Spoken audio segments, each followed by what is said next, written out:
Hey, what's up guys? This is Josh here, and basically we're gonna go over how to draw one of my favorite subject matters, which is black girls. How to draw and paint black girls.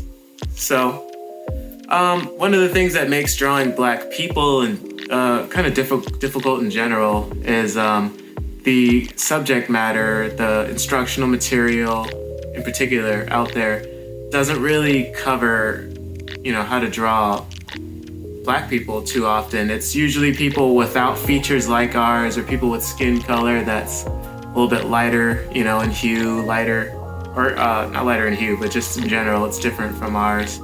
And mixing stuff like, skin tones, whether it's with paints or whether it's with like oil pastels or colored pencils, can be difficult enough as it is. So now compound that by like throwing in this new skin color that you haven't seen mixed before, but you're trying to do it on the fly, it can be super difficult. So I'm just here in this video to try to give you some tips, try to help clear up a few things. Mainly I just got these three facts, or these three tips that, have helped me depict, black girls, black people in general a little bit better. And we're gonna tackle this with watercolor mainly.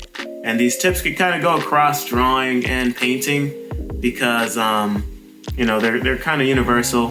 Doesn't matter if you're using a brush or you're using a pencil or crayon or whatever. So kind of the first tip would be that you have to capture the African features of a person.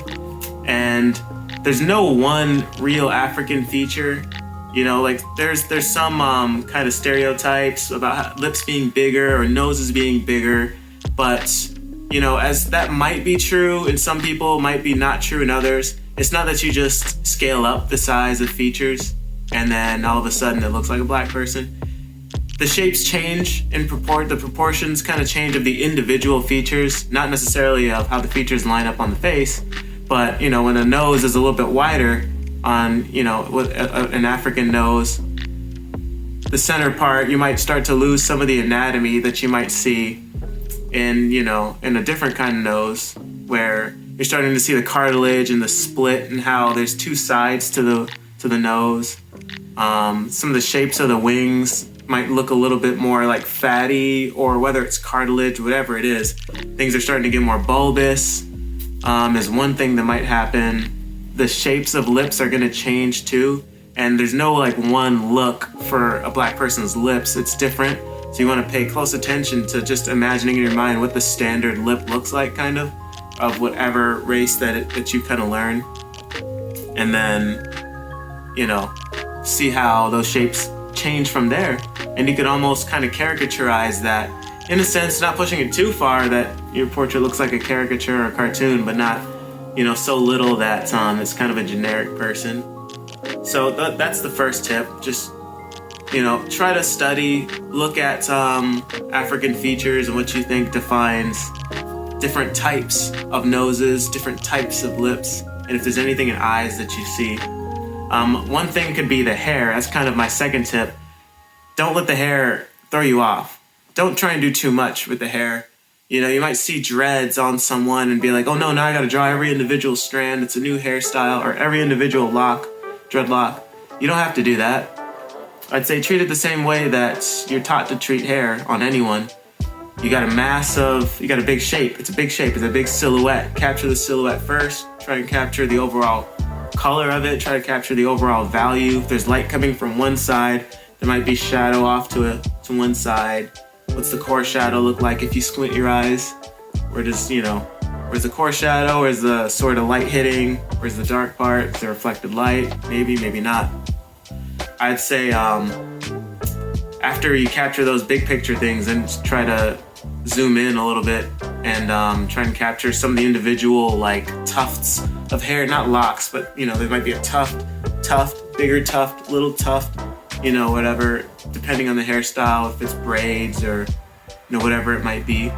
And then from there, if you choose to, and the style that you're trying to go for calls for it, then you can kind of go ahead and add in some more individualized locks. But don't let the hair move you away from using your typical artist's ability to simplify complex forms and complex repeating patterns, organic patterns. And then the last bit of advice would sort of be with the skin color, is what I would say. When it comes to the skin color, you don't have to go too crazy and overcomplicate anything when you're mixing your colors. Typically, I like to just add, black skin is really interesting because there's many different shades of it, and depending on the lighting and sometimes like the emotion of the person when the photo is being taken, or if it's live, the person at the time, the skin can be a little bit more greenish. It could be a little bit more like violet-ish. So just use your eye and pay close attention to that. But kind of as a default, I try to mix a little bit more like violet or magenta into the color, depending on the kind of dark skin. And a little bit of brown, a little bit of that in there, and then a little bit of magenta. And then, if it needs a little bit of bluish or a little bit of greenish or something to just balance things out a little bit, if you pushed it too far towards the warm side, that's a tip. But for the most part, don't go too crazy. Don't make everywhere like a different color. Try and like have a bit of harmony to things while still paying attention to some of the color zones that go on in a black person's face. And I think those 3 tips, just pay attention to the Africanized features and how you would depict them and the way that you think they're individualized to that individual, not to that, that race as a whole.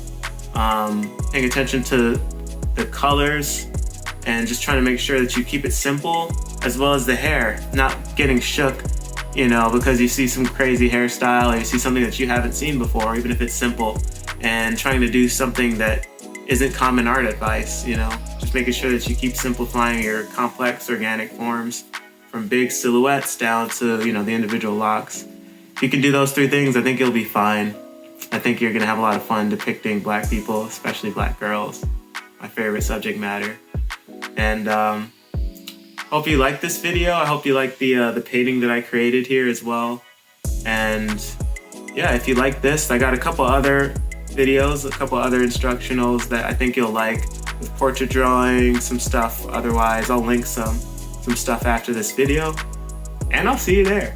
Bye-bye.